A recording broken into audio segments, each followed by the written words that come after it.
Sir ಇಲ್ಲ sir, ನಾನು ನಮ್ಮ ಛಾಯಾ ಅಂತ ಅಂದ್ಬಿಟ್ಟು ನಂಗೆ ತುಂಬ ಬೇಕಾದವರು, ನಮಗೆ ತುಂಬ ಆತ್ಮೀಯತೆ ಮತ್ತು ದೂರದ ನೆಂಟರು ಕೂಡ. ಅವರು ಬಲವಂತವಾಗಿ ಬರಲೇಬೇಕು ಅಂದಿದ್ದರಿಂದ ಮಳವಳ್ಳಿ ನಂದು ಇನ್ನೊಂದು ವೈಯಕ್ತಿಕವಾದ ಒಂದು ಕಾರ್ಯಕ್ರಮ ಇತ್ತು ಮನೆಯದು, ಹೀಗೆ ಬಂದು ಹಿಂಗೆ ಹೋಗೋಣ ಅಂತ ಅಂದ್ಬಿಟ್ಟು ಇಲ್ಲಿ ಬಂದೆ ಅಷ್ಟೇ. ಸರ್, ಈಗ ವಿಧಾನಸಭಾ ಚುನಾವಣೆ ಸೋಲಿನ ಬಳಿಕ ನೀವು ಡಿಸೆಂಬರ್ 6ಕ್ಕೆ ನನ್ನ ನಿರ್ಧಾರ ತಿಳಿಸ್ತೀನಿ ಮುಂದಿನ ಡಿಸೆಂಬರ್ 6ಕ್ಕೆ ತಿಳಿಸ್ತೀನಿ ಅನ್ನಲಿಲ್ಲ. ಏನೇನು ಆಗಿದೆ ಸಾಧಕ ಬಾಧಕಗಳನ್ನು ಎಲ್ಲ ಒಂದು ಕಡೆ ಮನದಟ್ಟು ಮಾಡ್ತೀನಿ ಅಂತ ಹೇಳಿದ್ದು ನಿಜ. ಡಿಸೆಂಬರ್ ಆಗಿದೆ.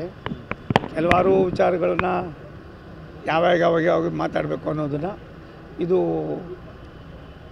ಕಾರ್ತಿಕ ಹೋಗಿ ಇನ್ನೇನು ಧನುರ್ಮಾಸ ಬರ್ತಾಯಿದೆ, ಕೆಲವು ಶುರು ಆಯ್ತದೆ. ಒಂದು ಒಳ್ಳೆತನಕ್ಕೆ, ಕೆಲಸಗಾರನಿಗೆ, ದುಡಿಮೆ ಮಾಡೋನಿಗೆ ಒಂದೊಂದು ಸಾರಿ ಆದಂಥ ಹಿನ್ನಡೆಯನ್ನು ನಾವು ಯಾವ ರೀತಿ ಸ್ವೀಕಾರ ಮಾಡಿದ್ದೀವಿ ಅಂತ ನಿಮಗೂ ಗೊತ್ತಿದೆ. ಮತ್ತು ಅದನ್ನು ಪಕ್ಷಕ್ಕೂ ಕೂಡ ಮನವರಿಕೆ ಆಗಿದೆ. ಎಲ್ಲವೂ ಕೂಡ ಇದಾದಮೇಲೆ ಮೊನ್ನೆ 3 ರಾಜ್ಯಗಳ ಮುಖ್ಯಮಂತ್ರಿಗಳ ಇದರೊಳಗೆ ಇದಾಗಿತ್ತು. ಮೋಸ್ಟ್ಲಿ 19 ಕಳೆದ ಮೇಲೆ 20, 21, 22 ನಾವು 4-5 ಜನ ಒಟ್ಟಿಗೆ ಹೋಗ್ತೀವಿ. ಹೋಗಿ ಮನವರಿಕೆ ಮಾಡ್ತಕ್ಕಂಥ ಕೆಲಸವನ್ನು ಮಾಡ್ತೀವಿ. ಆಮೇಲೆ ಹೈಕಮಾಂಡ್ ಏನು ಹೇಳ್ತದೆ ಕೇಳ್ತೀವಿ. ಅಲ್ಲಿ ಹೇಳ್ತೀನಿ, ಅದಾದ್ಮೇಲೆ ಬಂದು ನಿಮಗೆ ಹೇಳ್ತೀನಿ. ಅಂದರೆ ಈಗ ಪಕ್ಷದ ಒಬ್ಬ ಹಿರಿಯ ನಾಯಕರು, ನೀವು 2 ಕ್ಷೇತ್ರದಲ್ಲಿ ನಿಂತರೂ ಕೂಡ ನೀವು ಸೋತ್ರಿ. ಒಂದು ನಿಮಿಷಪ್ಪ, ಸೋತಿದ್ದು ಮತ್ತೊಂದು ಇವಾಗ ಪುನರಾವರ್ತನೆ ಮಾಡೋಕ್ಕೆ ತಯಾರಾಗಿಲ್ಲ ನಾನು. ಎಲ್ಲವನ್ನು ಕೂಡ ನೀವೇ ಗೊತ್ತಿದೆ. ಸುಮ್ಮನೆ ನಮ್ಮ ಹತ್ರ ಹೇಳಿಸ್ತೀರಿ, ನೀವೇ ಅದಕ್ಕೆಲ್ಲ ಜಾಸ್ತಿ ಸೇರಿಸ್ತೀರಿ. ಅದಕ್ಕೆ ನಾನು ಇಷ್ಟು ಮಾತ್ರ ಹೇಳ್ತೀನಿ, ಏನೇನು ಆಗಬಾರ್ದಾಗಿತ್ತೋ ಎಲ್ಲವೂ ಆಗಿದೆ. ಆ ತಾಯಿ ಚಾಮುಂಡಿಗೆ ಬಿಟ್ಟಿದ್ದೀನಿ. ಈಗ ನಿಮ್ಮ ಪಕ್ಷದ ಯತ್ನಾಳ್ ಅವರು ಹೇಳ್ತಾರೆ, ಈಗ ಸೋಲಿಗೆ ವಿಜೇಂದ್ರ ಅಲ್ಲ, ಒಂದು ನಿಮಿಷ ತಾಳಿ. ಇದು ದೇಶಕ್ಕೆ ಗೊತ್ತು, ನಿಮಗೂ ಗೊತ್ತು, ಎಲ್ಲರಿಗೂ ಗೊತ್ತು. ಮತ್ತು ಅದನ್ನು ಪೋಸ್ಟ್ಮಾರ್ಟಮ್ ಮಾಡೋ ಅವಶ್ಯಕತೆ ಇಲ್ಲ. ಹೇಳ್ತಾ ಇಲ್ವಲ್ಲ ಅಂತ ನೇರವಾಗಿ ಹೇಳೋ ಕಾಲ ಬಂದಾಗ ಹೇಳ್ತೀನಿ. ಅಲ್ಲಿಗಂಟ ಸ್ವಲ್ಪ ತಡ್ಕೊಡ್ರಿ. ಯಡಿಯೂರಪ್ಪ ವಿಜೇಂದ್ರ ಕಾರಣ ಅಂತ ಒಂದು ನಿಮಿಷ, ಕಾಲ ಬಂದಾಗ ಹೇಳ್ತೀನಿ.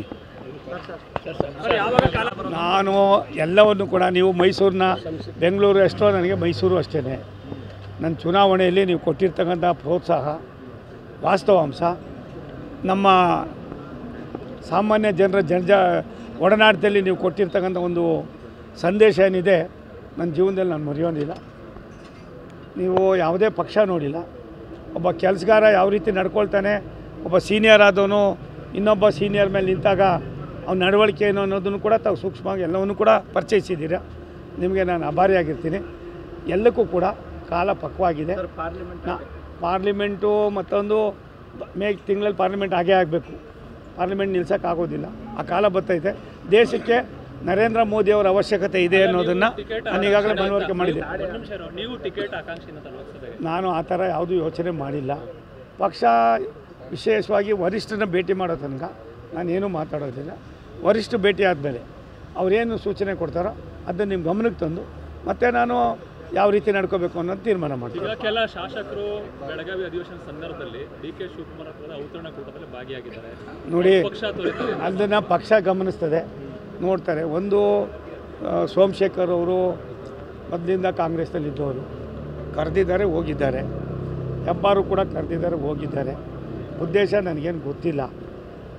ಊಟಕ್ಕೆ ಹೋದ ತಕ್ಷಣವೇ ಎಲ್ಲವೂ ಸರಿ ಇಲ್ಲ ಅನ್ನೋದಕ್ಕಿಂತ ಹೆಚ್ಚಾಗಿ ಅದೆಲ್ಲವನ್ನು ಕೂಡ ಪಕ್ಷ ಈಗಾಗಲೇ ಯಾವ ರೀತಿ ಗಮನಿಸಬೇಕು, ಯಾವ್ಯಾವ ರೀತಿ ಮಾತಾಡಬೇಕು ಮಾತಾಡ್ತಾ ಇದ್ದಾರೆ. ಎಲ್ಲವೂ ಸಖ್ಯಾಂತೆ ಆಗುತ್ತೆ. ನಾನು ಹೈಕಮಾಂಡ್ ಹತ್ರ ಮಾತಾಡ್ತೀನಿ. ಹೈಕಮಾಂಡ್ ಏನು ತೀರ್ಮಾನ ಮಾಡ್ತದೋ ಅದಾದಮೇಲೆ ನಿಮ್ಮ ಹತ್ರ ಬಂದು ಮಾತಾಡ್ತೀನಿ.